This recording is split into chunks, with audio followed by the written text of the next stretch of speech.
Desde San José, Costa Rica, esto es Noticias Repretel, edición meridiana.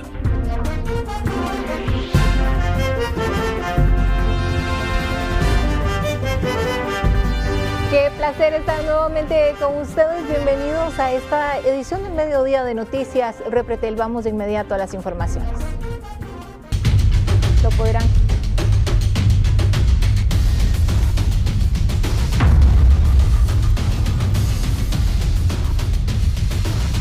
Por 3 días mantuvieron atado de pies y manos a un joven de 22 años a modo de castigo. Incluso lo dejaban al sol por varias horas.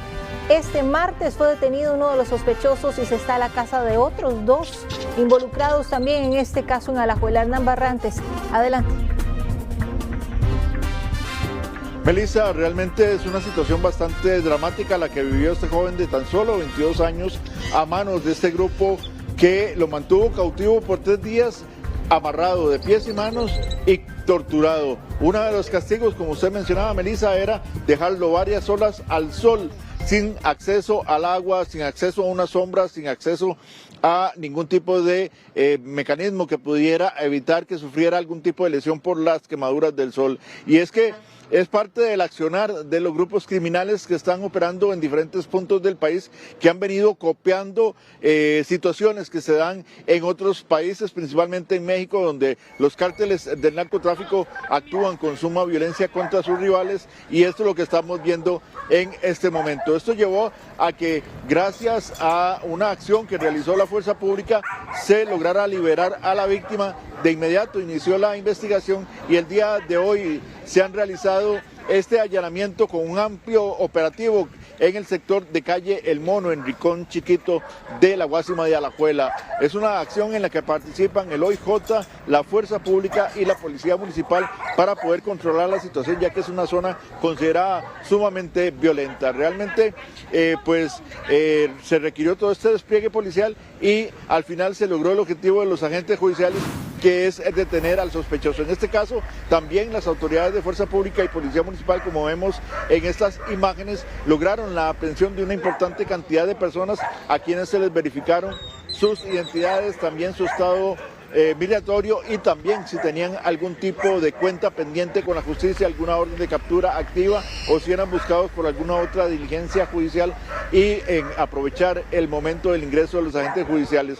Es importante recalcar este hecho de los días que vivió este joven de 22 años a manos de este grupo en esta localidad considerada sumamente conflictiva, y esto lo hacían a vista y paciencia de las personas. Este hombre que vemos en imágenes, que es el detenido principalmente por este caso y que era el objetivo de los agentes judiciales, pues es uno de los responsables de a vista y paciencia de todos los vecinos de esta comunidad de calle El Mono. Era el encargado de mantener bajo custodia a esta persona que estaban reteniendo y que ya llevan 3 días de tenerlo. Ellos lo mantenían en una vivienda, lo sacaban durante el día, lo ponían al sol, como si se tratara de un perro, literalmente, solo que a un perro se le mantiene en mejores condiciones pese a estar al sol. Al menos se le da acceso a agua, se le da acceso a comida, se le busca que tenga acceso a alguna sombra. En este caso, nada de esto se le daba a este joven durante estos 3 días, y era parte de esa tortura, de ese castigo que estaba recibiendo por parte de estos sujetos,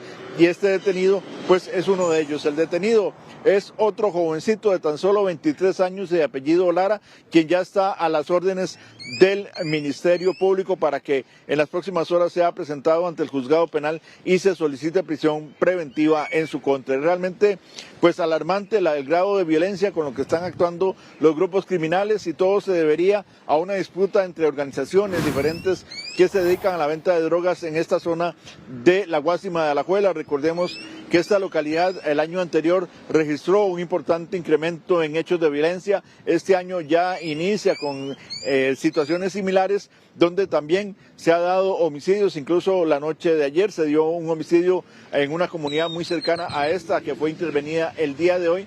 y es por esto que también se requirió de todo este despliegue policial por parte de las autoridades del OIJ de Alajuela, así como de la Policía Municipal y de la Fuerza Pública. Al final se logra la detención de este joven de 23 años de apellido Lara. Faltan por detener al menos 2 sujetos más que están plenamente identificados y que se espera que en las próximas horas o días se logre ubicar a estos sujetos. Si alguna persona tiene información de dónde podrían estar ocultos, también puede comunicarse con el organismo de investigación judicial mediante sus líneas confidenciales y dar esta información tan valiosa que ayude a sacar a estos delincuentes de las calles y que, como vemos, son sumamente violentos. Así que es importante este trabajo que ha desarrollado la policía el día de hoy, estos cuerpos policiales en conjunto, y que, como vemos, hasta desde el aire se mantuvo vigilancia para tratar de controlar la situación y que no pasara a más. Hubo intercambio de insultos, hubo malestar por la presencia policial, por el trabajo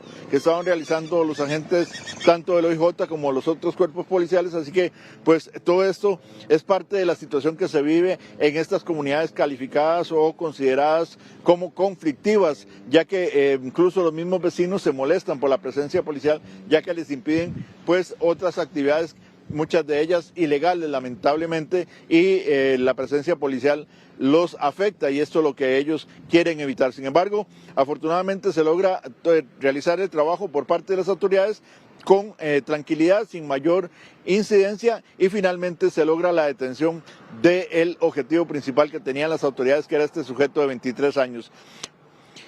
Lamentable la situación que se está viviendo en Costa Rica, y esto es un ejemplo, aunque se ha logrado por parte de las autoridades contener los hechos de violencia, pues se siguen dando, y algunos de ellos con grados sumamente preocupantes. Quienes tienen perros como mascotas evitan dejarlos atados mucho tiempo al sol o los dejan cerca de alguna sombra. De lo contrario, se considera maltrato animal. Ahora imagine a una persona en una situación similar, sin acceso a sombra, agua o alimentos. Pues este sujeto detenido este martes por el OIJ de Alajuela es sospechoso de retener y torturar a un joven de 22 años por 3 días. La víctima fue mantenida en cautiverio atada de pies y manos y por horas era dejado al sol como uno de los métodos de tortura. El operativo mediante el cual se detuvo al sospechoso tuvo lugar en calle El Mono, rincón chiquito de la Guásima, Alajuela. Al tratarse de una zona conflictiva, se requirió de un amplio despliegue. OIJ, Fuerza Pública, Policía Municipal participaron. Durante la intervención se aprehendió a varias personas, esto como parte de verificar antecedentes y determinar si había órdenes de captura activas. En el sector de la Guásima, propiamente en Rincón Chiquito, donde se está deteniendo un masculino, igualmente por un tema relacionado con una privación de libertad, sucedido a inicios del mes de enero de este año. Los hechos ocurrieron en enero y la víctima logró escapar gracias a la fuerza pública. Los oficiales ingresaron a la zona como parte de sus acciones de rutina. Al notar a la policía, los sospechosos escaparon y abandonaron a la víctima en la calle atada. Así inició la investigación que llevó a los allanamientos desarrollados este martes. La colaboración entre diferentes cuerpos policiales es vital para lograr el objetivo de frenar la violencia. Colaboran lo que es la parte de fijamiento de la escena para poder hacer una buena intervención por parte de OIJ. Creo que esta colaboración ha venido a aliviar un poco lo que es este lugar, que ha sido bastante problemático por el tema de parte de la policía administrativa. Es parte de lo que indica la ley, que nos podemos colaborar también con otras instituciones públicas, en este caso otras fuerzas policiales, donde en este caso pues, el Poder Judicial nos pide colaboración y nosotros tenemos que colaborar. El sospechoso de apellido Lara y de 23 años será pasado al juzgado penal, donde la Fiscalía solicitará prisión preventiva en su contra.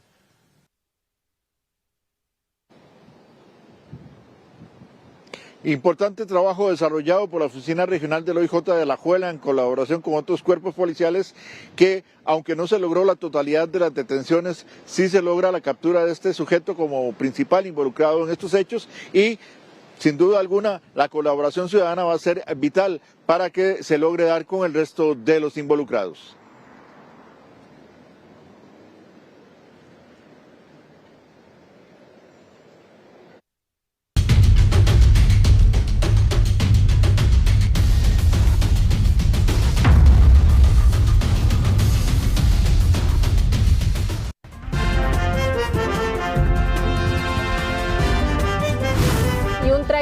Los postes en San Sebastián, el incidente tiene a cerca de 2.000 personas todavía sin electricidad y una calle completamente cerrada por los arreglos que tardarán hasta 8 horas. Jesús Chacón, adelante con el detalle.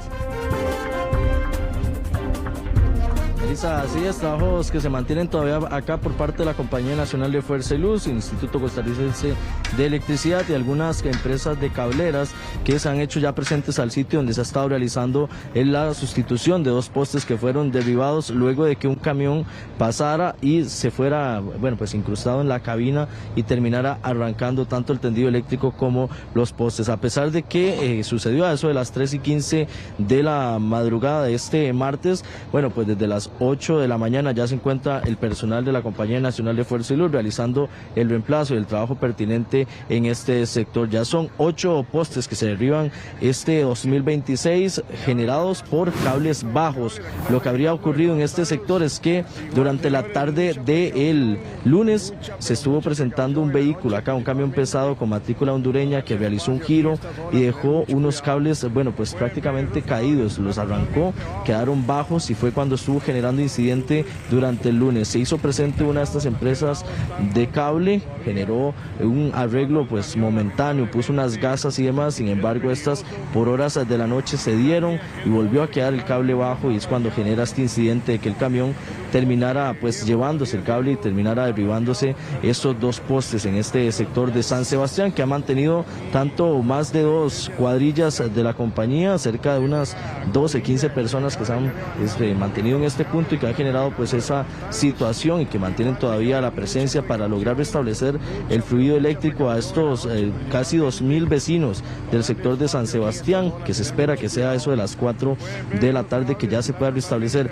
el servicio eléctrico. Sin embargo, lo que es el tema de cableras y también sistemas de telefonía y internet, bueno, esto durará bastante y se espera que sea hasta altas horas de la noche cuando ya culminen los trabajos por parte de esas empresas. Sin embargo, ya lo que es la Compañía Nacional de Fuerza y Luz reemplazó ambos postes. Se encuentra la colocación de la parte eléctrica, que estos, bueno, tienen 2 fases, la fase, la trifásica y la bifásica, que esas son lo que lleva la electricidad a las viviendas y ha sido lo más difícil que han tenido que realizar durante horas de la mañana y que se han mantenido en este sector. Horas del lunes en la tarde que se dio la alerta, hasta inclusive los buses reportaban que, bueno, se estuvo bajando bastante el cableado, buses que se estaban llevando el cable y que por eso se estuvo también generando un sistema de gasas para poder amarrar ese cableado, pero que sin embargo en horas de la madrugada comenzó a bajarse y es cuando este tráiler se lleva esos cables y luego termina derribando estos 2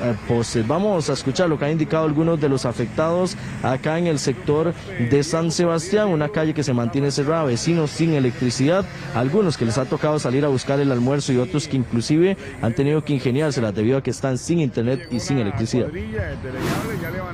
Sí, nos quedamos prácticamente sin internet, sin cable, sin teléfono y se prevé que esto vaya a durar todo el día. Hoy en la madrugada a las 3:15 este tráiler que venía pasando no se percató del cable que estaba muy bajo y eso provocó que quebrara estos 2 postes y toda la afectación al tránsito. Realmente desde la madrugada, sí, desde la madrugada, desde que pasó un camión, el camión pasó y se llevó los cables, bastante afectación.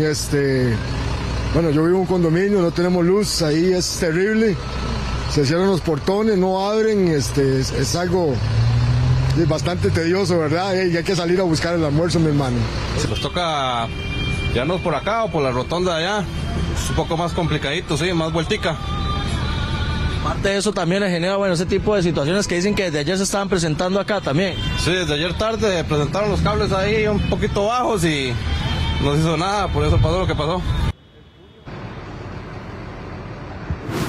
Trabajos que estima la Compañía Nacional de Fuerza y Luz que duren aproximadamente unas 8 horas. Inclusive hace unos minutos hablamos con uno de los personeros de esta cuadrilla de la Compañía Nacional de Fuerza y Luz. Nos indica que están a cerca de 1 hora de ya terminar este trabajo. Sin duda hay que resaltar eso. Ha sido un trabajo bastante rápido que se ha realizado en busca de poder restablecer ese fluido eléctrico debido a esa situación que se presentó en horas de la madrugada. Una calle cerrada que está en este sector de la iglesia de San Sebastián, justo donde está la la rotonda en el Walmart de San Sebastián, es la que se encuentra cerrada y que a pesar de que en horas de la mañana generó alto congestionamiento vial, a esta hora está un poco fluido acá en el sector. Pero vamos a escuchar lo que ha indicado el chofer de cara a este incidente. Él indica que nunca se percató de que el cable se le había quedado pegado en la cabina.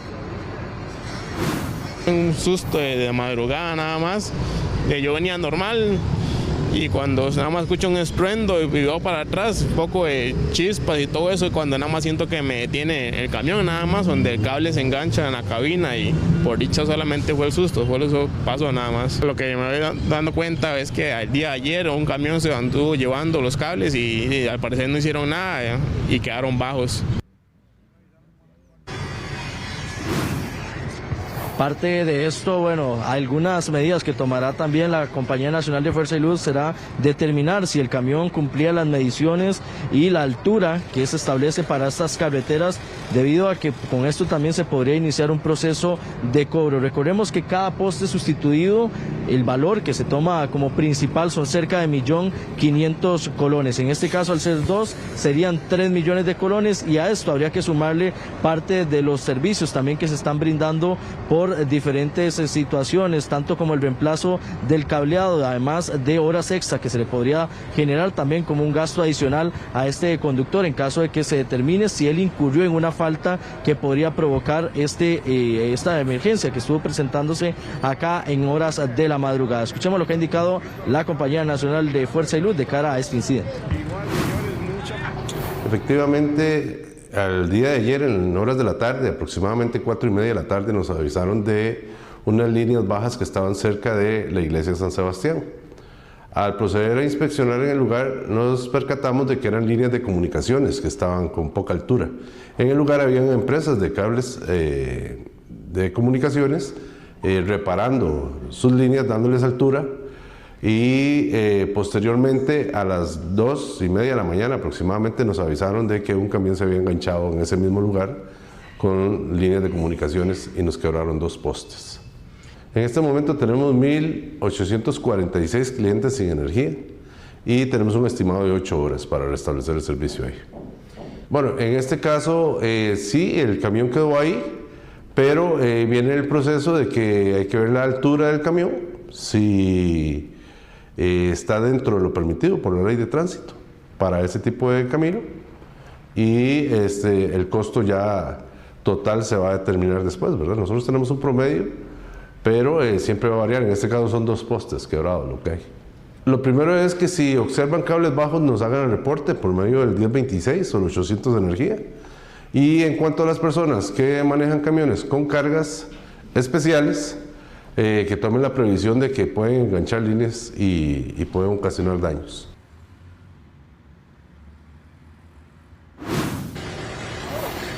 Jesús, aquí podría existir un problema mayor porque esto fue ahora en San Sebastián, pero para nadie es un secreto que en muchas comunidades no solo la cantidad de cables de empresas privadas, precisamente de cableras, como les decimos, o están los postes cargados o las líneas muy bajas, ya lo veíamos, tan solo horas antes se había reportado, pasa esto.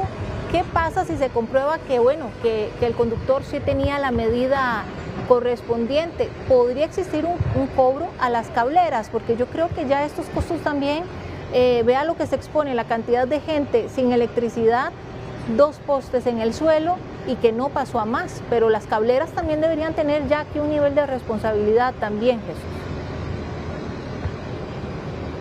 Melissa, a pesar de que no existe una regulación directa para las cableras por ese tema que usted comenta y que ya inclusive la Compañía Nacional de Fuerza y Luz en varias ocasiones ha señalado que se ha hecho, pues prohibición directamente a estas cableras en algunos postes cuando ya están muy cargados. Parte de lo que ahora deberá determinar la Compañía Nacional de Fuerza y Luz será si esos cables pertenecían a X cablera para poder generar el cobro directamente en caso de que el conductor de este vehículo pesado no tuviera tuviera, bueno, pues en ninguna complicación, que no tuviera que ver en este incidente que se presentó en horas de la madrugada. Así que sí es posible que la empresa de electricidad de nuestro país pueda generarle el cobro a la empresa que brinda el servicio de cable, eso específicamente por todo el protocolo y el proceso que se desarrolla, pero ahora sí será la parte legal que determinará, bueno, pues toda la investigación, primero por el tema de mediciones que ya la Policía de Tránsito abordó en la mañana, y con esto, si se logra determinar que el hombre que manejaba el vehículo no tiene ningún problema que tendría que ver en este incidente, pues será ya ahora sí el proceso legal que se le daría a la cablera, que inclusive en horas de la tarde del lunes estuvo trabajando en este sector y que dejó, como decimos popularmente, mal puestos los cables y que generó que fuera derribado estos dos postes que ahorita mantienen 2.000 personas sin electricidad y esta carretera bastante transitada, bueno, pues cerrada, e inclusive que se espera que sea hasta altas horas de la noche que ya se pueda habilitar el paso.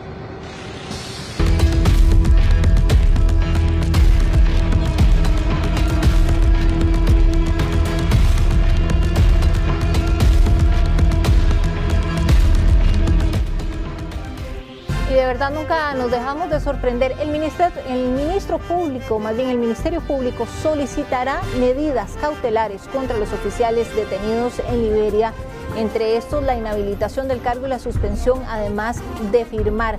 ¿Por qué? ¿Qué relación hay también con el caso del video que estamos viendo? Bueno, Gustavo Díaz nos amplía sobre este tema. Gustavo, adelante. Melissa, una circunstancia que verdaderamente indigna. A quien se le deposita la confianza de custodiar unas pertenencias, una escena, terminan siendo las personas señaladas, según la investigación del OIJ, como partícipes de lo que fue el hurto de pertenencias de un hombre al que asesinaron.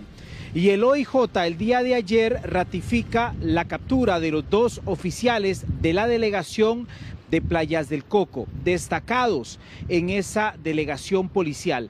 Chavarría, de 43 años, Bravo, de 44 años, ambos con más de 12 años de laborar para la fuerza pública. Hoy martes están a la espera de enfrentar la audiencia de medidas cautelares a solicitud del Ministerio Público, luego de que ayer el OIJ los detuviera, los presentara y en una argumentación en conjunto con el Ministerio de Seguridad Pública lograran determinar mediante cámaras de videoprotección, y no es para menos, estamos observando el video en el que se da la muerte de este hombre de 36 años. Vayamos al acontecimiento. Se da el hecho de sicariato en contra de Kenneth Esteban Chacón, conocido en el sector de Guanacaste como una de las personas más requeridas en su momento, que incluso contó con antecedentes por haber estado en prisión, y además de esto conocido con el alias bastante particular de Cabeza de Lego o Jupa de Lego. Es cuando él está en el suelo y le corresponde a los oficiales de la delegación policial de Playas del Coco custodiar la escena, que se logra determinar mediante las cámaras que ellos sustrajeron bienes que pertenecían a este hombre que yacía muerto en la escena. Esa circunstancia llevó a determinar que muy probablemente una gorra y un reloj fueran de esos bienes que a él le arrebataron una vez que ya estaba muerto en la escena. Esas dos personas fueron ayer presentadas ante la Fiscalía, se les realizó la indagatoria y para hoy tienen la vista con el juez penal, en donde van a solicitarles posiblemente medidas cautelares como inhabilitación del cargo, suspensión y eventualmente firmar, sin pensar todavía en que hay una posibilidad de una medida muy gravosa como lo es la solicitud de prisión preventiva, tomando en cuenta la figura, la investidura y el uniforme que estas personas portan. Los hechos que a ellos se les están adjudicando son sumamente graves y también reprochables. Don Marlon Cubillo, director de la Fuerza Pública, en entrevista a Noticias Repretel, fue muy enfático en decir que no se va a permitir ningún tipo de corrupción en ninguno de los niveles dentro de los funcionarios de la fuerza pública y que además ellos en todo momento, en conjunto con el OIJ, coordinaron también lo que fue la investigación para que llevara a la detención de estos dos oficiales con más de una década de laborar para el Ministerio de Seguridad Pública. Escuchamos a las declaraciones que habrá brindado también el director de la Fuerza Pública a Noticias Repretel. Mira, ahí lo que se da respuesta, de primera respuesta a un evento armado que se dio y como resultado se dio un homicidio en el lugar.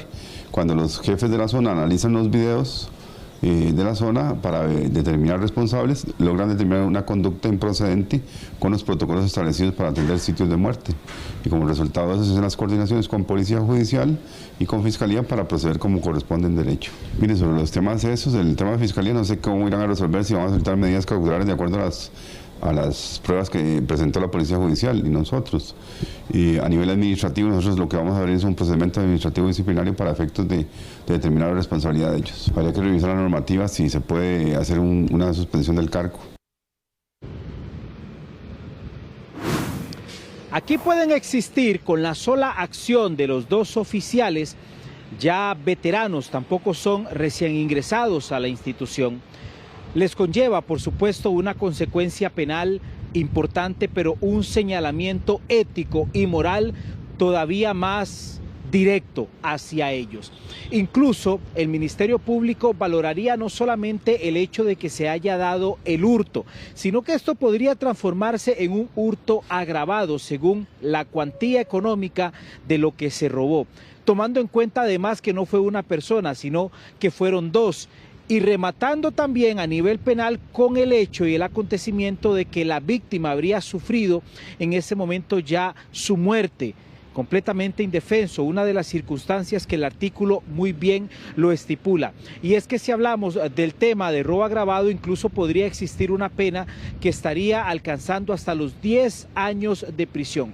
¿Quién es mejor que los expertos en derecho penal que esta mañana nos atendieron para poder analizar este caso, como el licenciado Rodrigo Rosales, que nos amplía sobre esas repercusiones legales que pueden tener estos dos policías una vez que termine la audiencia en el juzgado y, por supuesto, el señalamiento moral y ético que hay hacia ellos?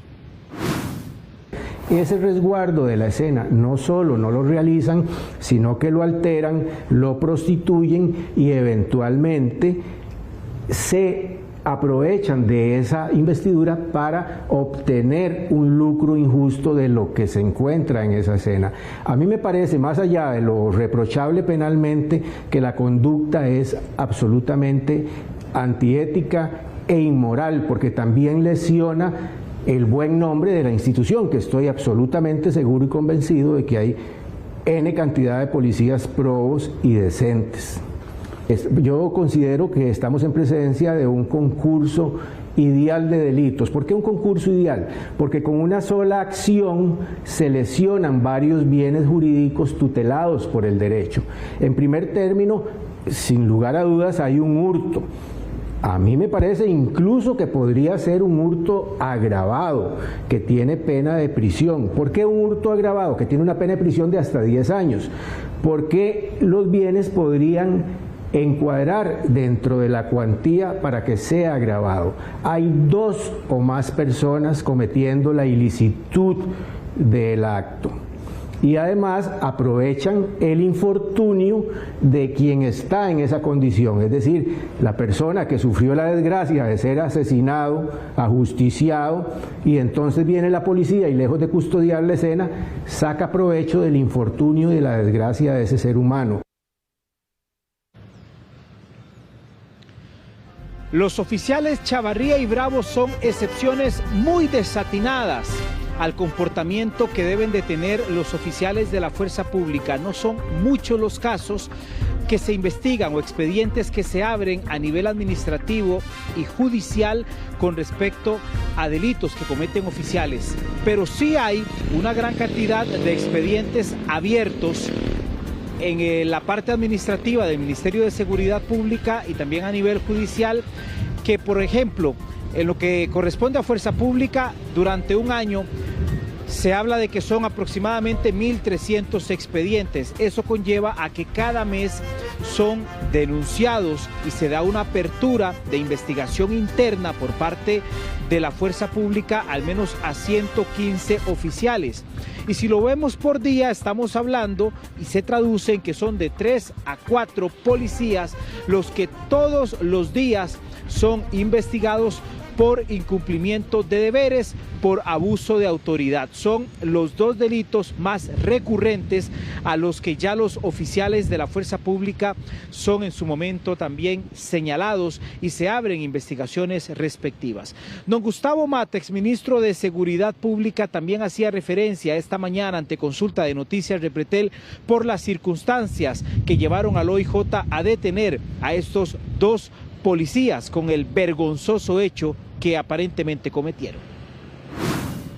Llama la atención la participación de estos oficiales alterando la escena desde varias circunstancias.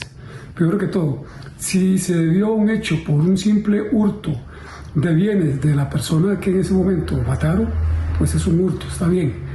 Pero aquí el punto de analizar es si la presencia de la policía administrativa se dio con el fin de alterar la escena, que ya estamos hablando de que efectivamente pues es sumamente delicado, en el sentido de que pueden alterar la escena de alguna manera distrayendo prueba importantísima que vincule a un grupo criminal determinado y quieran insertar de alguna u otra manera prueba en la cual los exculpe o inculpe a otra gente.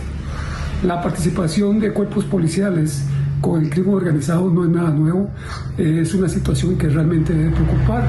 La infiltración del crimen organizado en estas estructuras policiales se va a dar más normalmente y la actuación del OIJ me parece excelente, me parece una acción contundente y clara de que ese tipo de situaciones no pueden ser aceptadas. La trazabilidad de los bienes que al momento estos dos oficiales presuntamente roban, les estoy hablando de la gorra, del reloj, es muy fundamental e importante dentro de la investigación. ¿De dónde se movilizaron? Por supuesto, de la escena, hasta dónde llegaron según ya la detención que realizan los agentes investigadores del caso y a manos de quién pararon. Todo esto se está incluyendo dentro del expediente que durante este martes será expuesto ante el juzgado penal. Les decíamos que las circunstancias en las que los oficiales son investigados muchas veces redundan en el tema de incumplimiento de deberes y de abuso de autoridad. Por supuesto que en este caso, además del hurto, se le estaría adjuntando un concurso ideal que tiene que ver directamente con el incumplimiento de deberes. Consultamos a Benjamín Sevilla, quien es el representante de la seccional de la Fuerza Pública de la ANEP, y estas son las manifestaciones que él realizó, conociendo los detalles de esta doble detención y del caso que se abrió en el OIJ de Liberia. En ANEP somos claros, no defendemos a ningún policía que se involucre objetivamente en actividades ilícitas o actos de corrupción. Ciertamente la conducta que se describe de estos dos oficiales es reprochable, pero sí queremos que se garantice el derecho que ellos tienen a una defensa adecuada, la presunción de inocencia en este país, y que no se señale estas conductas como un acto generalizado de todos los policías. La inmensa mayoría de policías en este país ejercen una función con probidad ética y con transparencia. Son personas muy sacrificadas y merecen respeto. Estas personas, si efectivamente se demuestra tuvieron este tipo de conducta de sustraer cosas, de alterar una escena que estaba en investigación, ciertamente no merecen ser parte del gremio policial y tampoco son personas que merecen la defensa de una institución o de una organización tan solemne como es la ANEP, que asume la defensa de los policías en este país. Mientras el estado legal de estos oficiales se definirá este martes, a nivel administrativo, aquí en el Ministerio de Seguridad Pública, desde ya enfilan ambos expedientes a un posible despido. Por supuesto que ante ya toda la defensa aplicada en estos procesos bajo el artículo que permite la ley orgánica de la policía, que es la pérdida de confianza, eventualmente un despido rápido y directo cuando ya la investigación vaya avanzando más, pero son dos casos paralelos que en este momento se están tramitando en contra de estos dos oficiales.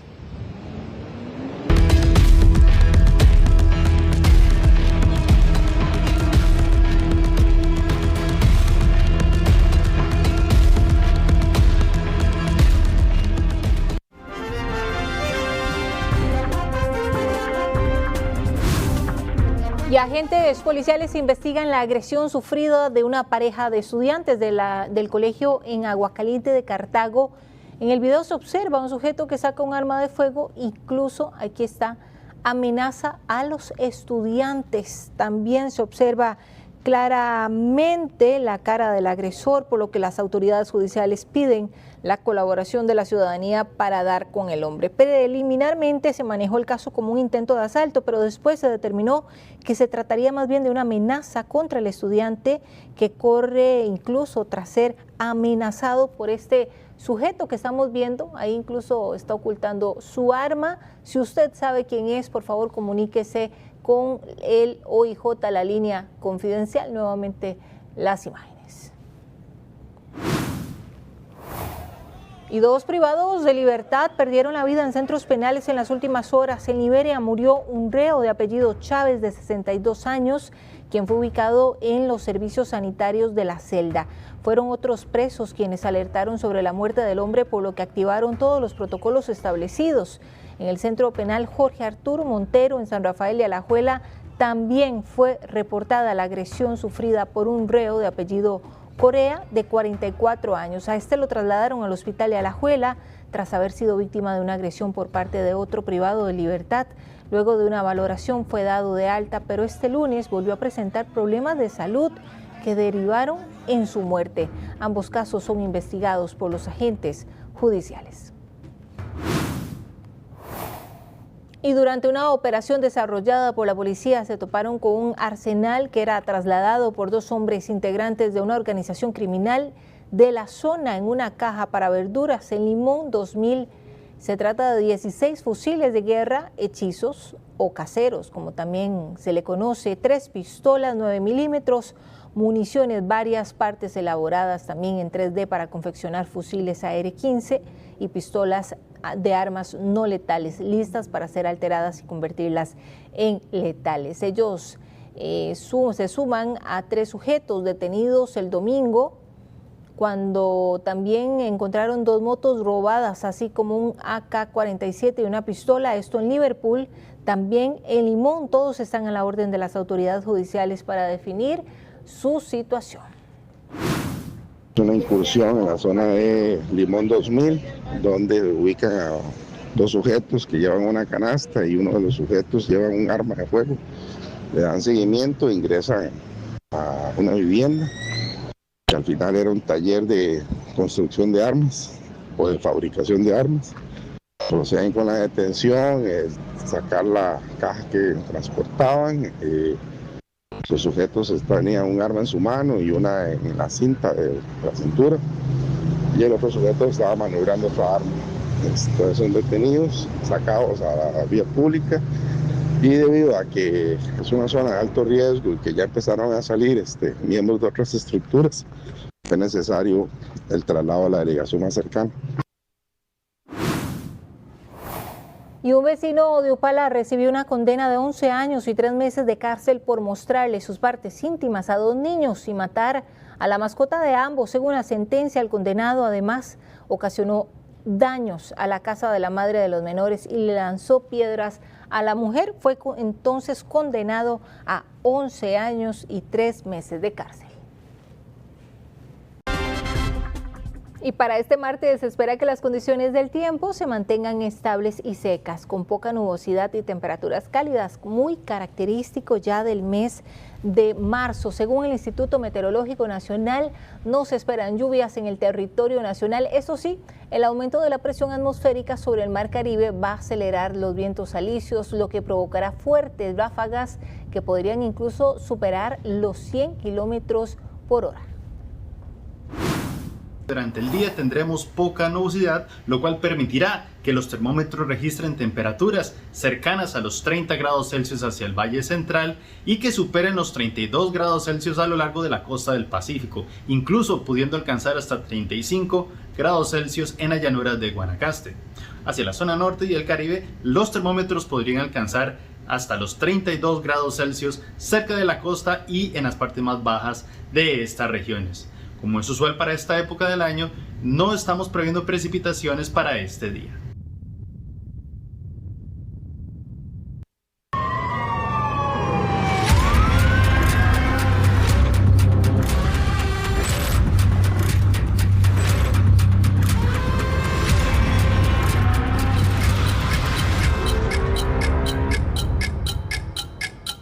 Sí, le restan pocos días a Celso Gamboa en nuestro país, pero ¿cómo será su traslado desde la Reforma a Base 2? ¿Cuál es el protocolo en estos casos? Sheila Paniagua nos tiene todo el detalle. Melissa, es un tema que nos tiene a todos muy pendientes y es el caso de la extradición del ex magistrado Celso Gamboa, que lo lleven hacia Estados Unidos, donde lo requiere una corte para ser juzgado por narcotráfico. Bueno, ya usted lo decía, estamos pues muy atentos a cómo va a ser todo este traslado y el protocolo que deben de seguir las autoridades para poder traerlo acá a Base 2, y es que a él, bueno, primero lo tienen que trasladar desde la Reforma hasta Base 2, donde lo va a estar esperando un avión de la DEA con agentes también para que lo puedan llevar hacia Estados Unidos, a Dallas, Texas, donde lo están esperando para llevar este proceso por el presunto delito de narcotráfico. Y es que sabemos que, bueno, es un proceso que se ha extendido por varios meses. Celso Gamboa lleva aproximadamente 8 meses en una celda de máxima seguridad en la Reforma,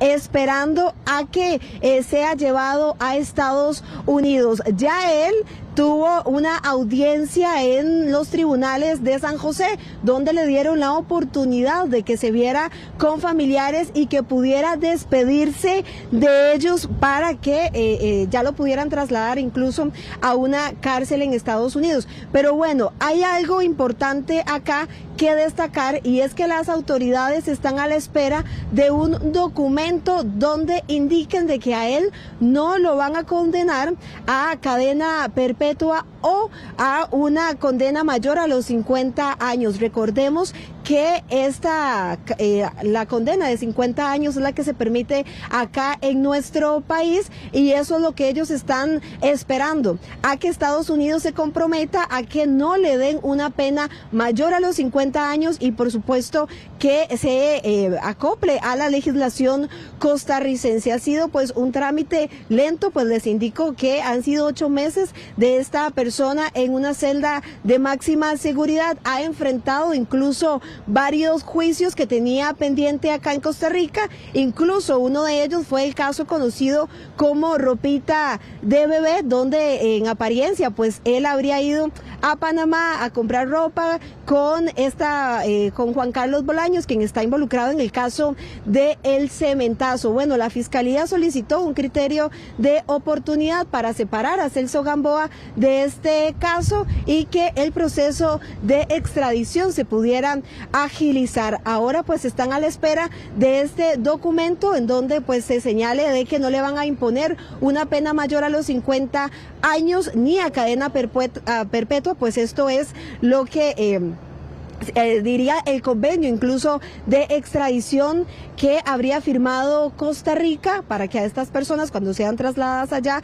no les pongan penas mayores. En declaraciones recientes, Celso Gamboa incluso ha dicho que una vez que él esté en Estados Unidos va a hablar y va a indicar de algunas redes que están metidas en el poder, principalmente en el poder ejecutivo. Bueno, es parte de las declaraciones incluso que él ha brindado en ocasiones anteriores, de estructuras delictivas, más bien, que están infiltradas en los supremos poderes de la República. Estamos hablando de Celso Gamboa, quien es el primer extraditable en la historia de Costa Rica, pero hay un abogado que nos va a explicar todo este proceso que ha llevado Celso Gamboa, principalmente de este documento que están esperando las autoridades. Todas las pruebas obtenidas en violación a garantías constitucionales no pueden ser consideradas ni tomadas en cuenta, de manera tal que este proceso, caso Madre Patria, es un cascarón vacío, no tiene prueba ya, porque toda la prueba, de acuerdo a la teoría del fruto del envenenado, toda esa prueba no puede ser utilizada. Consecuentemente, las pruebas que se extrajeron de ese proceso para otros procesos, toda esa prueba no puede ser utilizada. Don Fabián, y en lo que respecta a mi persona, yo hablo por lo que, en lo que respecta al proceso, en lo que se me quiso vincular. No voy a estar en defensa de personas que tenían procesos que están pendientes, que deberán asumir el peso de la justicia y que lo estaban asumiendo. De las 9 causas que estaban en Guadalupe, esas personas estaban en libertad asumiendo el proceso, sin ninguna medida cautelar. A esas personas los llegué a conocer en este proceso, que decían que era un crimen organizado y que yo formaba parte, pero extrañamente un crimen organizado en donde no conocía más que al abogado de la empresa, el licenciado Osman González.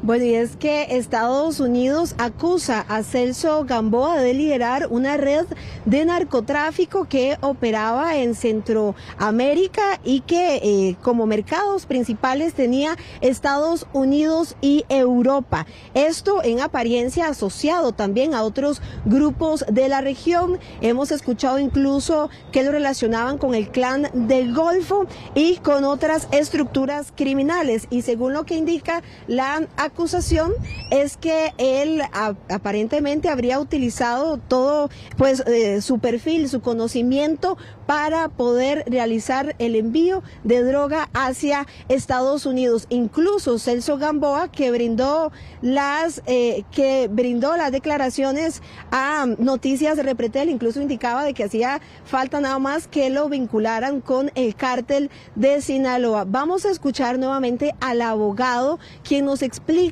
este documento que hace falta para que Celso Gamboa sea llevado a Estados Unidos. Debemos mencionar que para poder ejecutar la extradición de don Celso Gamboa, tal y como lo dijo el Tribunal de Apelaciones en la última resolución que confirmó el procedimiento de extradición, este procedimiento no podrá ser ejecutado hasta tanto el gobierno de los Estados Unidos le envíe una nota, una carta compromiso al gobierno costarricense y a las autoridades judiciales de nuestro país, en el que se garantice de que en caso de ser hallado culpable el señor Gamboa no va a ser sometido a una pena mayor a los 50 años de prisión. Y es que hay que recordar que en el convenio recíproco que ha firmado Costa Rica de extradición con los Estados Unidos y también con otros gobiernos, se establece que ningún costarricense en el exterior puede sufrir una pena mayor a la que podría sufrir aquí en Costa Rica. Y sabemos que aquí en Costa Rica la pena máxima que una persona podría sufrir sería de 50 años de prisión. Por ello, resulta impostergable una... Les indicábamos que, Celso Gamboa, en una entrevista exclusiva con Noticias Repretel, le señaló de que, le han hecho muchas acusaciones y que solo hacía falta que lo vincularan también con el cártel de Sinaloa, uno de los cárteles más peligrosos de México. Vamos a escuchar un extracto de esa entrevista. Solo le faltó decir que yo tomaba el desayuno con el Chapo Guzmán. Es que pueden decir lo que quieran, pero ¿cómo se puede probar eso? ¿Cómo puede llegar a defenderse uno de rumores si no hay prueba concreta y directa que lo vincule con uno? ¿Por qué el OIJ nunca me allanó? Si Walter Espinosa, que tengo muchísimas cosas que decir de él y de algunas personas que lo vinculan, que todavía están vivas, saladas, y Randall Zúñiga declinaron investigarme, hubieran constatado que eso no es cierto, porque aquí me investigaron por narcotráfico en Costa Rica. Casi 3 años yo sufrí una investigación y nunca lograron comprobar absolutamente nada, al punto que la causa está desestimada. Se están dando graves cambios populistas, muy populistas, que nos pueden llevar a un gran vacío y causar estados de indefensión a todas las personas. No pido su lástima costarricense, no la necesito. No, puede odiarme y puede malquererme, no importa. Pero que se den juzgamientos previos de una persona y condenas previas mediáticas o sentencias en redes sociales me parece sumamente grave.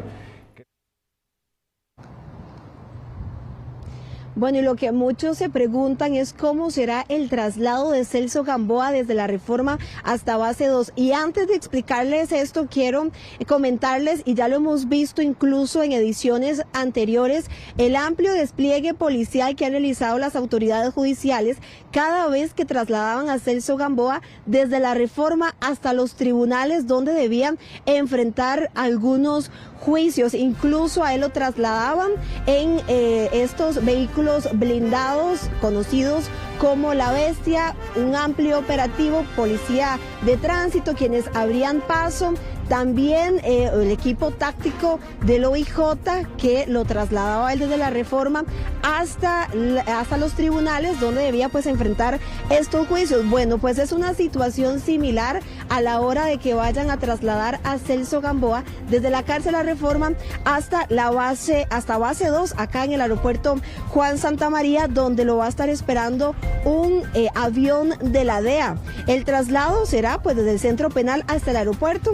Habrá un estricto perímetro de seguridad con grupos de choque, equipo élite y también vehículos especiales. Habrá también la coordinación de autoridades costarricenses y la DEA, pues las autoridades costarricenses deberán entregarlo a Estados Unidos. La DEA incluso pues enviará una de sus aeronaves tácticas para recoger a Gamboa acá en Costa Rica, y una vez que así sea, Celso Gamboa será trasladado a Dallas, Texas, para enfrentar cargos por tráfico internacional de drogas. Un amplio operativo que se espera incluso que ya sea en este mes de marzo. Solo están a la espera de este documento donde Estados Unidos se comprometa a no imponer penas mayores a los 50 años, que es la permitida acá en la legislación costarricense, ni mucho menos a cadena perpetua. E incluso en uno de los juicios Celso Gamboa lo mencionaba, de que él pues temía de que lo condenaran a cadena perpetua en caso de que fuera culpable por los delitos de narcotráfico, que es por lo que lo acusa Estados Unidos y por lo que está siendo requerido. Además, cabe destacar que la Fiscalía pues está valorando si se envía a Celso Gamboa de manera individual o si también lo envían con el otro extraditable Edwin López, alias Pecho de Rata.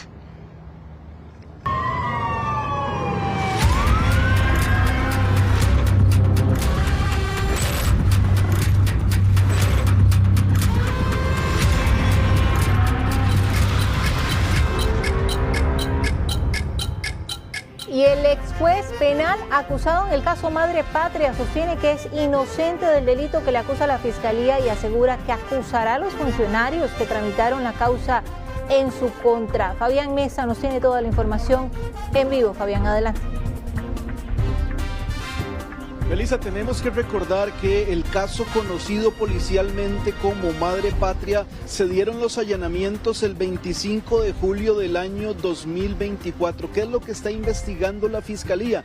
Bueno, se sospecha, según la investigación y la información que ha trascendido, de que sería un fraude registral con al menos 300 propiedades y cuyo dinero obtenido de esos supuestos hechos ilícitos se legitimó de varias maneras. Estamos hablando de 54 personas imputadas por parte del Ministerio Público en esta causa. Sin embargo, lo que llama poderosamente la atención es que el pasado 20 de febrero, de los que se encontraban en prisión, que eran 19 personas, obtuvieron la libertad 18 de ellas. Conversamos con uno de ellos, con el ex juez de la República, don Luis Venegas Marín, quien sostiene una tesis que nos indica que se ha manejado prácticamente durante toda la causa y que también cobija a todos los imputados en esta causa penal que se tramita en nuestra capital. Él asegura que en este momento tienen los elementos suficientes para asegurar que todas las pruebas obtenidas por parte de la Fiscalía y del OIJ son prácticamente nulas y que a raíz de eso la causa conocida como Madre Patria, él la describe como un cascarón vacío. ¿Por qué? Bueno, lo que indica él, para transmitirles a ustedes en términos menos jurídicos, es que el juez que ordenó los allanamientos, el juez que ordenó también las intervenciones telefónicas en contra de los imputados, no tenía competencia y que se estaban tramitando al mismo tiempo dos causas, tanto en la Fiscalía, o más bien en el Juzgado Penal de San José, como en el Juzgado Penal de Goicoechea, y que eso va en contra de los derechos fundamentales y va en contra de la ley, que por esas razones sostienen que no hay causa, que la causa se va a caer, y estamos hablando de una causa que en el año 2024 fue premiada como las mejores investigaciones del organismo de investigación judicial, valga la redundancia. Vamos a ver en este momento qué es lo que asegura el juez en relación con la prueba que se obtuvo por parte de los allanamientos, por parte de las intervenciones telefónicas en esta acusación que se está haciendo a, como les digo, 54 imputados. Veámoslo a continuación. Todas las pruebas obtenidas en violación a garantías constitucionales no pueden ser consideradas ni tomadas en cuenta, de manera tal que este proceso, caso Madre Patria, es un cascarón vacío, no tiene prueba ya, porque toda la prueba, de acuerdo a la teoría del fruto del envenenado, toda esa prueba no puede ser utilizada. Consecuentemente, las pruebas que se extrajeron de ese proceso para otros procesos, toda esa prueba no puede ser utilizada. Don Fabián, y en lo que respecta a mi persona, yo hablo por lo que, en lo que respecta al proceso, en lo que se me quiso vincular. No voy a estar en defensa de personas que tenían procesos que están pendientes, que deberán asumir el peso de la justicia y que lo estaban asumiendo. De las 9 causas que estaban en Guadalupe, esas personas estaban en libertad asumiendo el proceso, sin ninguna medida cautelar. A esas personas los llegué a conocer en este proceso, que decían que era un crimen organizado y que yo formaba parte, pero extrañamente un crimen organizado en donde no conocía más que al abogado de la empresa, el licenciado Osman González. Para entender bien por qué el juez indica, o el ex juez indica, que las pruebas no son válidas en este caso, tenemos que explicarlo quizá con una línea de tiempo, porque en el año 2020 es cuando la Fiscalía inicia la investigación en el Juzgado Penal de Goicoechea. ¿Por qué Goicoechea? Bueno, porque son fraudes registrales que se habrían cometido en el Registro Nacional en Zapote, y por jurisdicción quien tiene que resolver en relación con eso es precisamente los jueces penales de Goicoechea. Pero durante la tramitación de la causa se trató por parte de la Fiscalía en 3 ocasiones de pedir la intervención telefónica al tratarse de un caso complejo de crimen organizado, y se les negó. Según la información y los documentos que aporta el ex juez, lo que él indica es que la Fiscalía comenzó a tramitar un caso que estaba en Goicoechea en el primer circuito judicial de San José, es decir, en los tribunales de San José, y hay una regla que impide que a una persona se le investigue en 2 instancias por los mismos hechos. Esa es la versión de los los fiscales, pero no solamente, de los defensores, pero no solamente eso. Él asegura y nos mostró un documento donde indica que el 13 de diciembre de 2024 es cuando ya se da la acumulación de causas, cuando la causa llega a San José. ¿Cuál fue el problema? Que todas las solicitudes para que se rastrearan teléfonos, para que se allanaran, se hicieron posterior a esa fecha y por lo tanto él asegura que las pruebas obtenidas son nulas en este proceso judicial. Más adelante también les voy a contar porque hay otros procesos judiciales de gran envergadura que tienen que ver con esta causa. Ahora, el ex juez lo que asegura es que teniendo todas estas pruebas ya en su poder, lo que va a hacer es acusar a todos los miembros de la Fiscalía y de los tribunales penales de nuestro país que han de alguna manera intervenido en esa causa por una gran cantidad de delitos que él cree que se cometieron, teniendo la conciencia y la claridad que no se podían hacer de esa manera. Vamos a verlo a continuación. Esta ha sido una batalla muy dura para mí y para mi familia.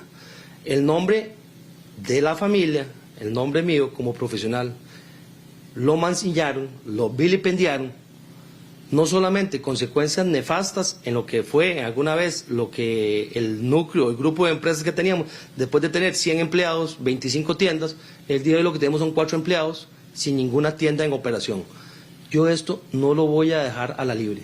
Yo voy a llegar hasta las últimas consecuencias, interponer las denuncias penales correspondientes por los delitos de prevaricato, falsedad ideológica, uso de documento falso, privación de libertad agravada, allanamiento ilegal, incumplimiento de deberes y el fraude procesal, porque aquí lo que existió fue una componenda a lo interno del Poder Judicial. Y sí, ahora que estoy afuera, sí considero necesario que exista una reorganización, reestructuración a lo interno del Poder Judicial.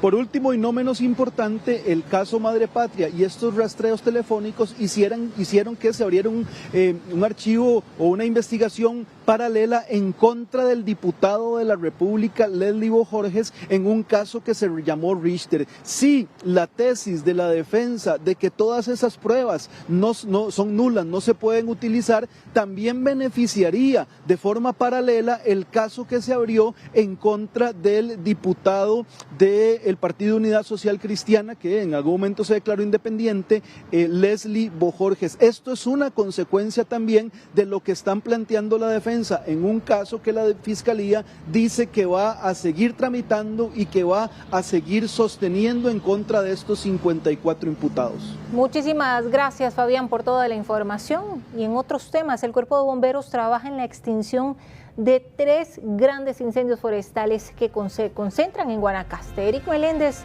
nos informa desde nuestra sala de redacción. Eric, adelante.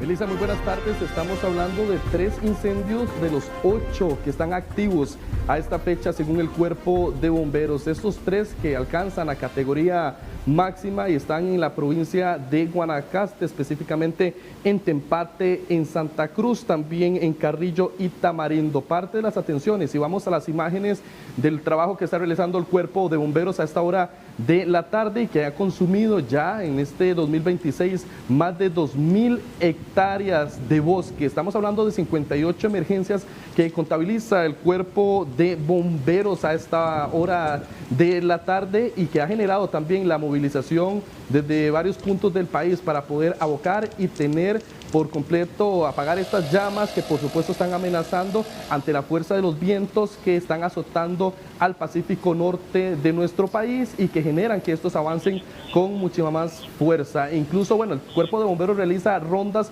para evitar y apagar estas llamas. Sin embargo, bueno, como lo decíamos, el factor viento que ha estado imperando sobre el territorio nacional está complicando el trabajo de los apagafuegos. Usted ve parte de estas imágenes que corresponden al sector de Carrillo, Tamarindo y Santa Cruz, donde se están concentrando los trabajos del Cuerpo de Bomberos. Estamos hablando de que son 5 veces más la cantidad de incendios forestales si lo comparamos al año 2025 y por supuesto enciende las alertas del Cuerpo de Bomberos debido a que en marzo, el mes que estamos iniciando, es donde mayor cantidad de emergencias se dan en el territorio nacional, así como el mes de abril. Incluso vamos a aprovechar parte de las imágenes que nos ha facilitado el Cuerpo de Bomberos con el rescate de una tortuga dentro de estos bosques que han estado trabajando, y por supuesto las especies también que se ven afectadas y amenazadas ante estas llamas en muchas ocasiones, que son iniciados por los trabajos o las quemas que realizan las personas y que se salen de control. Usted ve la imagen ahí del trabajo de los bomberos, donde intentan también refugiar a estas especies que están en los bosques y bueno, que no escapan de esta cruda realidad, un 2026 que ha duplicado la cantidad de emergencias según las estadísticas del Cuerpo de Bomberos. Incluso vamos a repasar parte de los datos que tiene la Benemérita referente a las atenciones de estos incidentes durante el 2026 y también 2025. En el año anterior eran 10 los incendios forestales a esta fecha. En este año ya se suman 58 emergencias. Hay 8 de estos activos, la mayoría y todos están siendo trabajados en Guanacaste, y si lo traducimos así, en cuanto a hectáreas afectadas son 2.351. Estamos hablando de incendios que están trabajando, pero también hay quemas en charrales que están atendiendo los bomberos en Dota, donde también está amenazando algunas viviendas, y es trabajo en conjunto que realizan ahora tanto los cuerpos de emergencia locales, pero también que tienen que buscar de otros puntos del país. Vamos a escuchar a Jordan Trigueros de la Unidad Operativa Forestal del Cuerpo de Bomberos referente a estas atenciones. El Cuerpo de Bomberos ha atendido 58 incendios forestales, de los cuales 7 se mantienen activos, todos en la provincia de Guanacaste. Hay aproximadamente 2.300 hectáreas afectadas, de las cuales el 90% son en la provincia de Guanacaste. Los cantones más afectados son Nicoya, Santa Cruz, Liberia, Avangares, Carrillo y Bagaces. Hacemos un llamado a la población a evitar las quemas debido a las fuertes condiciones del viento, principalmente en el Pacífico Norte. Históricamente, Santa Cruz ha sido uno de los puntos del territorio nacional donde hay mayor cantidad de estas emergencias. Ahora se trabaja para la extinción de estas llamas. La categoría 3 es la que genera mayor peligrosidad tanto para las viviendas, incluso comercios. Recordemos que meses atrás hubo afectación en el aeropuerto de Liberia tras la gran cantidad de humo. Esto pasa las facturas al comercio, también viviendas, pero por supuesto la afectación al ambiente que esto ocasiona. Escuchamos a Héctor Chávez, director del Cuerpo de Bomberos, referente a estas atenciones en estos 2 meses, tanto marzo como abril, los de mayor incidentes que tiene el Cuerpo de Bomberos. Para lograr esto necesitamos movilizar los recursos dependiendo de la magnitud del incendio. Si es de nivel 1, por ejemplo, lo manejamos con los bomberos de la localidad. Un nivel 2 ya es los bomberos regionales. Ya un nivel 3 tenemos que enviar recursos de otras partes del país.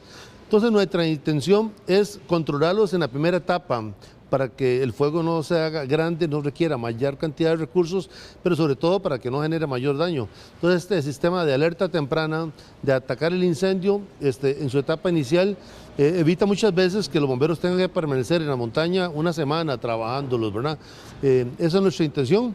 Y dado que la mayoría de los trabajos son manuales, porque no pueden entrar unidades o vehículos a estos lugares, hace que el trabajo realmente sea extenuante.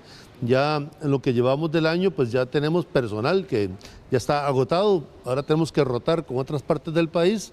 También tenemos impacto en el sector turismo. Hay hoteles que se han visto afectados por el humo y nadie viene a nuestro país, pues como decimos popularmente, a tragar humo. Y entonces pues, es otro impacto muy importante a nivel económico, ¿verdad? Los incendios forestales también impactan duramente la economía.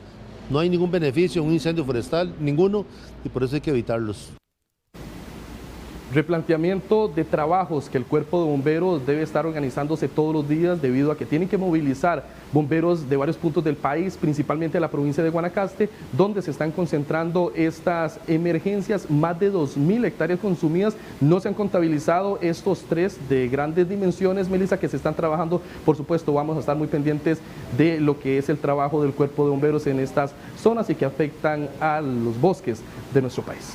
Muchísimas gracias, Eric, por toda la información. Con un minuto hacemos una pequeña pausa, ya regresamos, somos Noticias Repretel.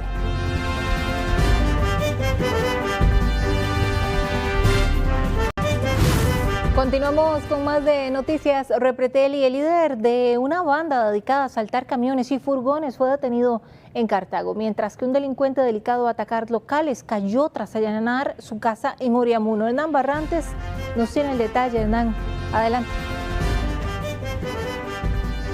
Melissa, la ciudad de Cartago fue el epicentro de una serie de acciones policiales el día de hoy desarrolladas tanto por el OIJ de acá de Cartago como también por el OIJ de Alajuela, quienes se desplazaron hasta esta ciudad para detener a esta persona, líder de una organización dedicada a asaltar camiones y contenedores, pero también se detuvo a un sospechoso de múltiples asaltos a locales comerciales calificado de muy violento. Lo vemos.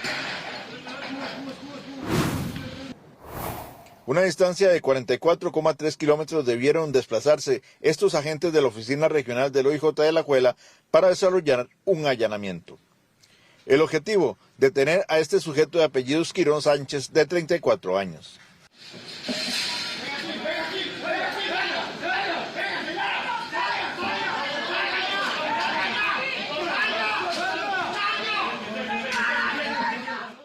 El allanamiento tuvo lugar en Lotes Fecosa, en Cartago. Quirón Sánchez es señalado como el líder de una banda dedicada a asaltar contenedores y camiones mediante el método del bajonazo, el más usado por este tipo de bandas. Al sujeto se le liga con un caso reciente ocurrido a inicios del año, donde varios sujetos en 2 vehículos interceptaron a la víctima y la despojaron de la carga que transportaba, luego de mantenerla retenida varias horas. Aún faltarían al menos 4 sospechosos más por detener. El año anterior, el OIJ reportó 129 asaltos a contenedores, 117 de ellos mediante el método del bajonazo. Los meses con más casos son los de mayo, junio, julio y septiembre. Los productos que más roban son electrodomésticos y artículos de aseo personal. La provincia de Alajuela es la segunda donde más casos ocurren. Donde varios sujetos, juntamente con el ahora imputado, despojan del automotor a un chofer y sustraen todos los artículos que llevaban. Este otro allanamiento desarrollado la madrugada de este martes se logró la captura de un sujeto. Él es de apellidos Quesada Solano, de 22 años. Es considerado violento y peligroso, razón por la cual el ingreso a la casa donde fue detenido lo realizó el Servicio de Respuesta Táctica SER. Quesada Solano es vinculado a múltiples asaltos violentos a locales comerciales, 2 de ellos ocurridos los días 18 y 24 de diciembre anterior. El allanamiento tuvo lugar en Vista Hermosa, San Rafael de Oriamuno. Contra el detenido por asaltos a contenedores y el sospechoso de atracos a locales, se pedirá prisión preventiva. Detenciones muy importantes realizadas por las autoridades del organismo de investigación judicial y que se espera que con esto se reduzcan algunos incidentes que se han estado presentando, afectando principalmente a comerciantes, quienes han sido blanco de estos asaltos, así como los transportistas. Estaremos pendientes también de la captura del resto de la banda que está todavía en fuga. Muchísimas gracias, Hernán. Y a partir de hoy habrá paso regulado en la ruta 32 por trabajos que están haciendo en un talud que está comprometiendo la vía. Bueno, Josué Vargas nos tiene todo el detalle desde esta importante vía que comunica San José con Limón. Adelante. Así es, los trabajos se están realizando en el kilómetro 27 de la ruta 32, en donde habrá paso regulado a lo largo de 3 meses mientras se realizan estas obras. En este momento, lo que está cerrado es el carril derecho, el que viene desde el sentido Guapiles a San José, que es donde se están realizando estas obras a cargo de MECO y también otros trabajos que está haciendo la Compañía Nacional de Fuerza y Luz. Los otros carriles están habilitados, sin embargo, cada cierto tiempo, cada 15, 20 minutos, los cierran en algunos de los 2 lados de la vía y esto ha generado presas bastante largas a lo largo de la mañana aquí en la ruta 32. Pero les voy a mostrar el talud que está dando problemas. Es este, que en este caso no es por el riesgo de que caiga material a la vía, sino es el riesgo de dejar incomunicada la vía. Aquí en este punto hay un guindo bastante pronunciado en donde la carretera corre el riesgo de ceder terreno y es por eso que las autoridades van a intervenir este talud en los próximos días. La intervención a cargo de MECO consiste en estabilizarlo, reforzar el terreno y en este caso prevenir también que la ruta o la vía no se caiga, y será dentro de un plazo de 3 meses que estarán haciendo estos trabajos, así que si usted transita por la ruta 32, tome las previsiones del caso. La presa se siente desde el kilómetro 27. El carril derecho de ascenso está cerrado y cada cierto tiempo se bloquea uno de los carriles restantes para mover maquinaria y materiales. Mientras unos conductores aprovechan la espera para estirarse o hacer ejercicio, los vecinos de la zona ya se resignaron a la rutina de la paciencia. ¿Sabe usted por qué es el cierre?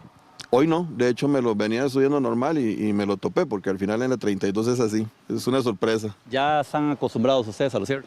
Ya uno, por ejemplo, cuando viene de Guapiles, viene pensando en no toparse este tipo de presas, porque ya uno sabe que ya estas presas generan atrasos bastante grandes. Estos cierres parciales se mantendrán hasta finales de mayo. Este es el punto más crítico, un talud que amenaza con llevarse parte de la vía. El MOP explicó que los trabajos buscan estabilizar el terreno que ha sufrido deslizamientos. Se colocarán tornillos grandes para sujetar la tierra, una capa de concreto especial y sistemas de drenaje para evitar filtraciones de agua. El objetivo es reducir el riesgo de cierres mayores en una carretera que ya carga con demasiados problemas. ¿Ya usted está acostumbrado a los cierres? Ya, todos los días es lo mismo, hay que tener paciencia, no queda de otra. ¿Cuánto tiempo ha esperado aquí? Y ahorita tenemos como 1 hora y media, más o menos, por ahí 1 hora y media. La verdad es que muy poco, está muy quedada esta carretera. La inversión asciende a 75 millones de colones. En paralelo, Fuerza y Luz instala alumbrado y conectividad a lo largo de la ruta, hasta el puente sobre el río Sucio. Para estabilizar este talud, el MOM indicó que estarán utilizando un sistema de pernos anclados y también la técnica de concreto lanzado. Recordemos que este tramo entre los kilómetros 27 y 33 es uno de los más conflictivos, que más ha generado cierres por derrumbes en los últimos meses. Muy importante mencionar que los trabajos se estarán realizando diurnamente, esto en horario de 6 de la mañana a 5 de la tarde, para que tomen las previsiones si van a utilizar esta ruta. Muchísimas gracias, Josué, por las recomendaciones. Y el joven Andrés Araya, desaparecido por un accidente acuático desde el 27 de febrero en Jacó, fue hallado sin vida la noche de este pasado lunes. El cuerpo apareció a la orilla de la playa, muy cerca de un hotel, tras varios días de intensa búsqueda. Rachel Matamoros nos amplía. Es correcto, esto tras un intenso operativo de aproximadamente 3 días. Finalmente las autoridades lograron recuperar el cuerpo del joven que apareció como tal en horas de la noche de este pasado lunes en Playa Jacó. De hecho, y lamentablemente la pérdida de este joven es a raíz de un accidente acuático que ocurre esto la semana pasada, específicamente el viernes por la tarde, momento donde las autoridades gestionan todo un operativo de búsqueda para lograr dar con el paradero de este veinteañero, quien en apariencia era vecino de Cartago, y es hasta este pasado lunes que dan con su cuerpo. Y de hecho, a raíz de este tipo de accidentes acuáticos, ya nuestro país contabiliza 23 personas fallecidas. El joven de 27 años que permanecía desaparecido desde el viernes 27 de febrero fue encontrado sin vida la noche de este pasado lunes en Jacó, tras sufrir un accidente acuático. Las autoridades identificaron a la víctima como Andrés Araya. Su cuerpo fue hallado en las cercanías de la torre de un hotel de la zona, luego de varios días de una intensa búsqueda. El cuerpo de este fue recuperado la noche de ayer a eso de las 8:17. Una intensa búsqueda que llevó 3 días trabajando con personal de Cruz Roja costarricense, familiares y amigos. En días atrás, la madre del joven ingresó al mar con la almohada de su hijo en brazos, aferrada a la esperanza y a la fe de que ese gesto pudiera al menos generar que el mar devolviera el cuerpo de su hijo. En las labores de rescate participaron al menos 18 personas, mientras la Cruz Roja también desplegó una importante cantidad de recursos, extendiendo los recorridos incluso a playas aledañas con el objetivo de ubicarlo. Tenemos que entender que las condiciones del mar pueden tener fenómenos que, al ser una causa natural, puede tener una corriente que se va a generar donde tal vez no existía. Entonces, creo que lo ideal en materia de prevención es explicar que cualquier playa podría ser un significado de riesgo. Pero veamos estos datos. En lo que va del 2026 ya se contabilizan 23 fallecidos en accidentes acuáticos. Pero si observamos el mismo periodo en 2025, a estas fechas se registraban 30. Aunque hay un leve descenso este año, la cifra continúa alta. La cifra, a pesar de que efectivamente es menor, como muy bien lo dice usted, a diferencia del año pasado, sigue siendo una cifra alta y pues obviamente muy lamentable que sí tenemos una lista de fallecidos, donde sí se han involucrado algunas emergencias en piscinas, algunas pozas, algunos ríos y otros específicamente, efectivamente en la playa. Por otro lado, las corrientes marinas suelen pasar desapercibidas para muchas personas, lo que incrementa también el riesgo en el agua. Incluso quienes saben nadar pueden ser arrastrados si no logran identificar una corriente a tiempo. Las autoridades piden informarse y tener precaución cuando visiten los ríos y playas del país. Bueno, y por otro lado, las autoridades sí hacen este llamado a la ciudadanía, ya que incluso se acercan días un poco más estables con temperaturas altas, donde puede ser que muchas familias busquen la forma de aprovechar los fines de semana y visitar algunas playas del país. Por esta razón le piden tener bastante precaución y siempre consultar a las autoridades que se encuentren en la zona si no conocen primero la playa y en caso de no saber reconocer lo que sería una corriente marina, ya que a raíz de estas corrientes también ocurren muchos accidentes. Muchísimas gracias, Rachel. En otros temas, los diputados rechazaron agilizar el proyecto de ley que pretende eliminar las pensiones de los expresidentes de la República. Un exmandatario, por ejemplo, recibe al mes casi 4 millones de colones. Rodrigo Guevara nos amplía desde el Congreso. Rodrigo.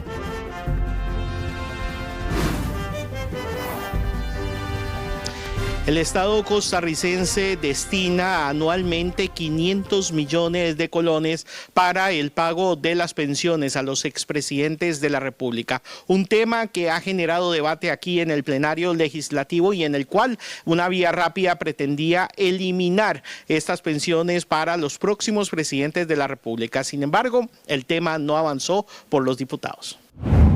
Al mes se desembolsa 42 millones de colones para pagar la pensión de los expresidentes de la República. Es decir, el Estado tiene que destinar 500 millones de colones al año. El tema genera diferentes reacciones en el pueblo. Las pensiones son muy altas para esa gente, pues yo siento que no, pero en realidad como son tan altas las pensiones, y al menos yo tengo una pensioncita bajita. Esas ya los viejillos como uno, pero esas pensiones son tan altas que la gente le pone peros y trabas para ver si no se las dan. Yo estoy de acuerdo en que se mantenga tal y como ha estado en los años anteriores. ¿Por qué? Me parece que es un cargo que merece en la jubilación o en el retiro una pensión como cualquier trabajador y la investidura no hace por qué eliminarla. Parcialmente. Primero hay que empezar por ver el costo de vida en Costa Rica y qué significa lujo. En la Asamblea Legislativa hay un proyecto de ley presentado por el Frente Amplio que busca eliminar ese privilegio, pero 21 diputados de las otras bancadas, entre esos el oficialismo, evitaron que se le diera una vía rápida para aprobar la normativa. Yo estoy totalmente en contra de las pensiones de lujo y esta es una pensión de lujo para el cual nadie cotizó. Normalmente un expresidente de la República ha trabajado en algo y ha cotizado para una pensión, sea del magisterio, sea de la caja, etcétera, etcétera, lo cual le permite ya tener una serie de cuotas acumuladas. ¿Qué es lo que estamos diciendo nosotros? Por el fondo estamos de acuerdo.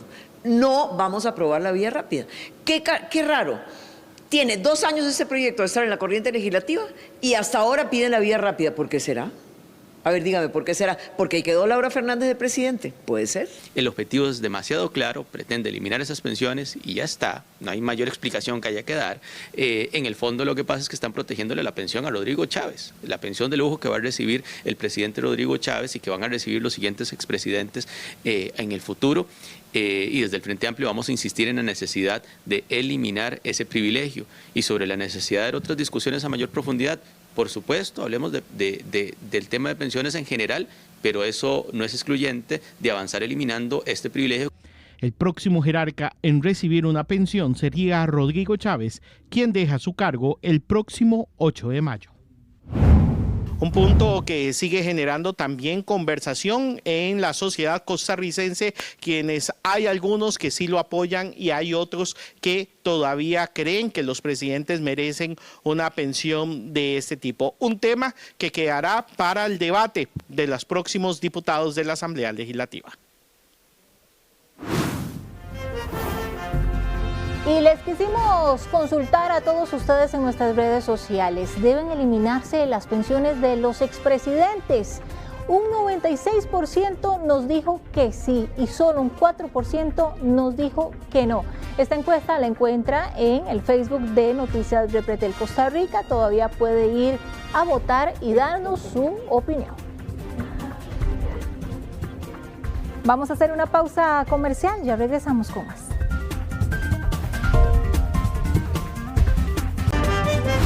Continuamos con más. Y el fiscal general Carlos Díaz rindió cuentas ante los magistrados de la Corte Plena y 2 de ellos lo emplazaron por retrasos en el Ministerio Público. Fabián Mesa nos tiene el detalle. Melissa, una gran cantidad de datos salen de la rendición de cuentas brindada por el fiscal general de la República. Podemos verlo en este momento en una pantalla, algunos de ellos, porque habla de algunos números sumamente interesantes y que también llaman a la reflexión. Por ejemplo, un fiscal territorial, es decir, un fiscal en un cantón que no pertenece, digamos, a una fiscalía especializada, al año tiene que ver 1.113 expedientes judiciales. En cuanto a las condenas, de lo que la Fiscalía acusa en nuestro país de los delitos penales, obtiene un 66% de condenas y un 30% de absolutorias. Y estos detalles son muy importantes porque lo que llaman rezagos son expedientes con más de 2 años de estarse tramitando. Hay en Costa Rica en este momento en el Poder Judicial 13.850 y el circulante total de expedientes que está viendo la Fiscalía es de 75.828. Los magistrados que estaban en ese momento en Corte Plena le hicieron una serie de preguntas al fiscal general sobre la justicia pronta y cumplida, los expedientes que no avanzan en grandes casos, y el magistrado de la Sala Constitucional, don Fernando Cruz, le preguntó acerca de el reglamento para nombrar fiscales. ¿Por qué? Porque en este momento no existe un nombramiento y los nombramientos recaen más bien en los fiscales a cargo de, valga la redundancia, las distintas fiscalías, y a él le preocupa mucho esa situación de que se estén nombrando personas sin ningún tipo de reglamento que diga quién es el más apto para tener el cargo de fiscal, y que prácticamente, por decirlo de alguna manera, se estén nombrando fiscales a dedo. Vamos a verlo a continuación.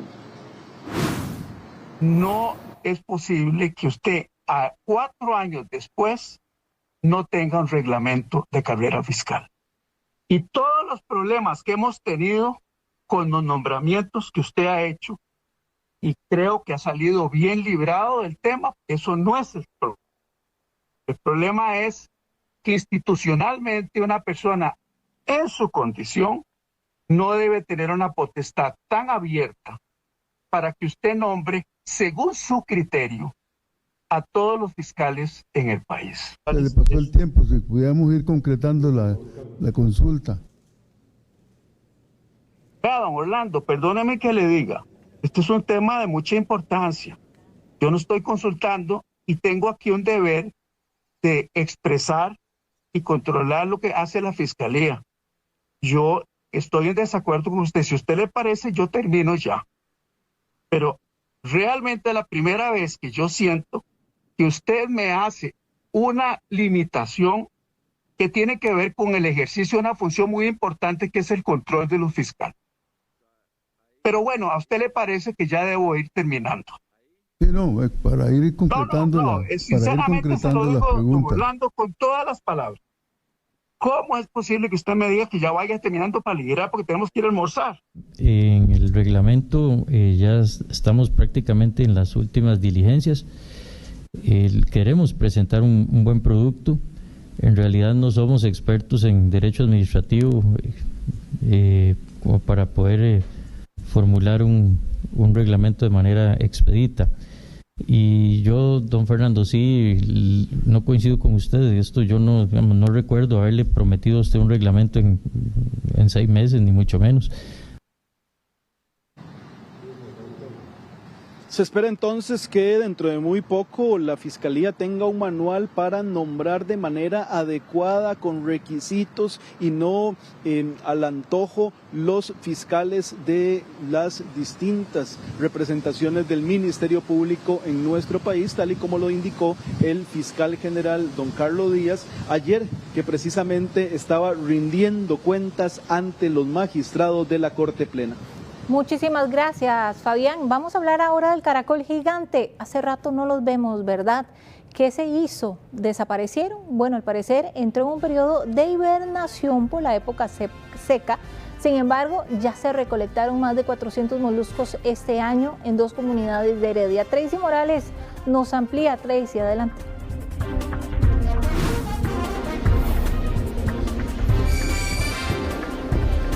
Bueno, si lo explicamos en términos muy sencillos, cuando hay lluvia, el caracol gigante africano se alborota, pero ahora cuando estamos con estas condiciones que están bastante secas, el caracol gigante entra en un periodo de hibernación. Esto significa que está más controlado. Sin embargo, el Servicio Fitosanitario del Estado, en lo que llevamos de este año, ya ha recolectado más de 400 especies en Heredia. Lo que hace el caracol gigante africano es que se entierra en el suelo para protegerse.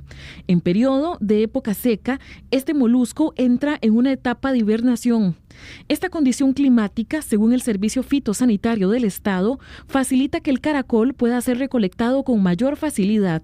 El clima en esta época del año los afecta. Ellos entran en un periodo de lo que se conoce como dormancia, básicamente porque las condiciones son de alta temperatura, ¿verdad? Ellos se favorecen con la humedad. Entonces entran en ese periodo. Obviamente pues caen algunos aguaceros o el rocío de la noche, que genera bastante humedad, hace pues que algunos salgan por ahí a buscar alimentación y demás.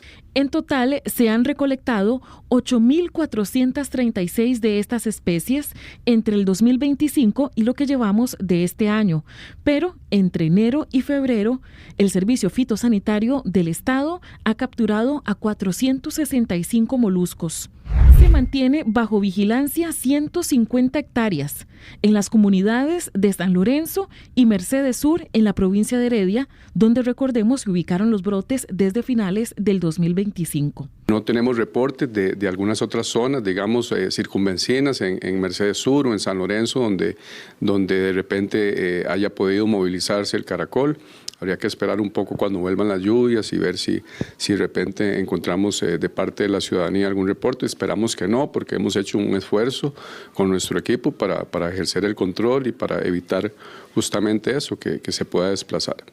El caracol gigante puede transmitir parásitos, por lo que no se recomienda manipularlos sin protección. El Servicio Fitosanitario mantiene habilitada una línea telefónica para que usted haga sus reportes ante sospecha de la presencia de este animalito. El número es el 8464-7265. Va a aparecer en su pantalla, lo repetimos, 8464-7265. De momento se mantiene la vigilancia en estas 2 comunidades de la provincia de Heredia, donde desde finales del 2025 se identificó la presencia de este molusco.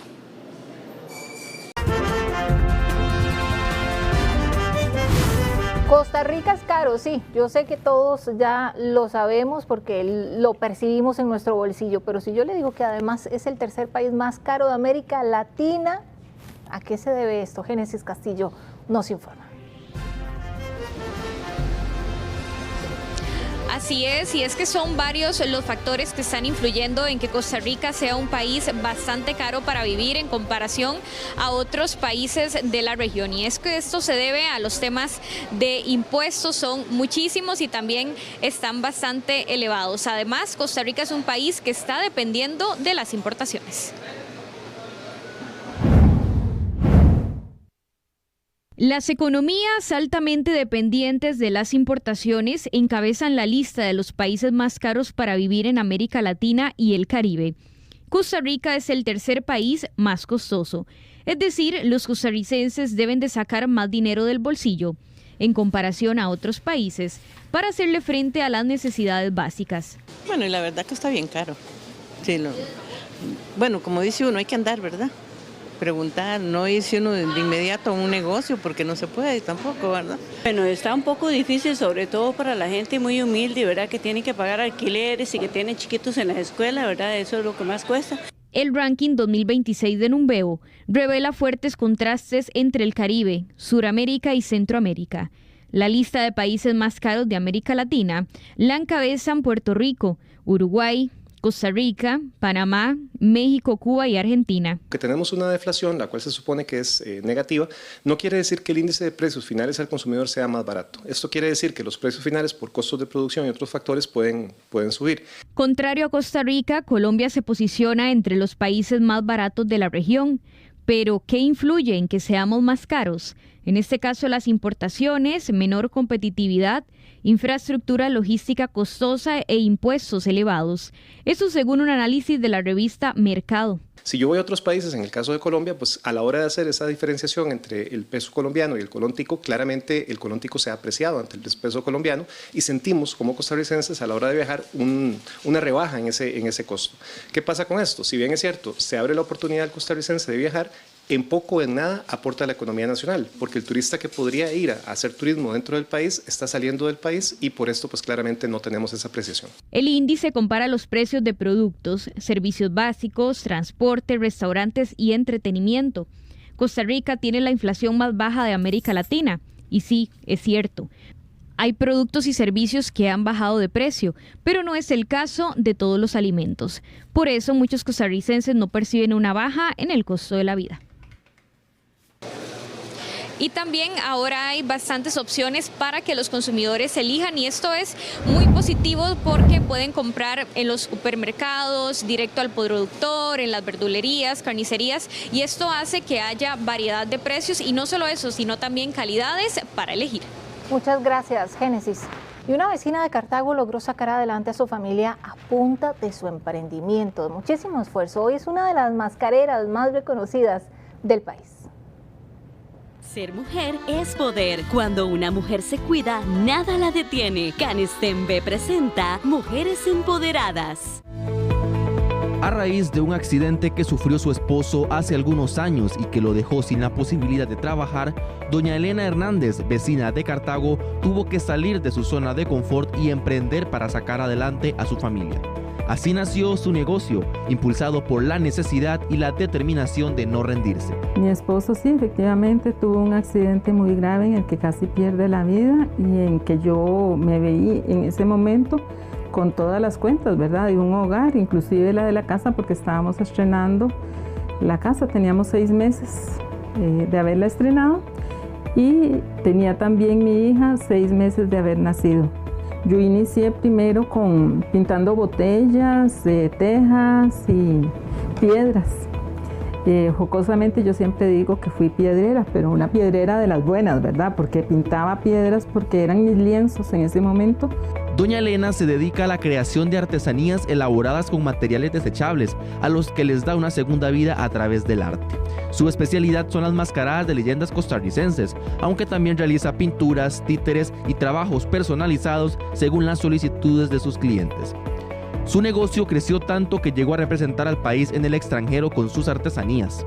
En el año 2011, el Colegio Universitario de Cartago la condecoró como la primera mujer mascarera de la provincia. Un logro importante, pero también un desafío personal en una actividad tradicionalmente liderada por hombres. Este trabajo es más para hombres que para mujeres. Sin embargo, con los grupos en los que yo he participado de mascaradas que son liderados por hombres, he tenido gran aceptación. Actualmente imparte clases sobre estas técnicas, convencida de la importancia de preservar y transmitir las tradiciones para que no se pierdan en el tiempo. La historia de doña Elena demuestra que la superación es posible cuando hay determinación y ganas de salir adelante. Muchas gracias, Mari. Gracias a todos ustedes por su linda compañía. No saben lo que la apreciamos de verdad. Que tengan linda tarde.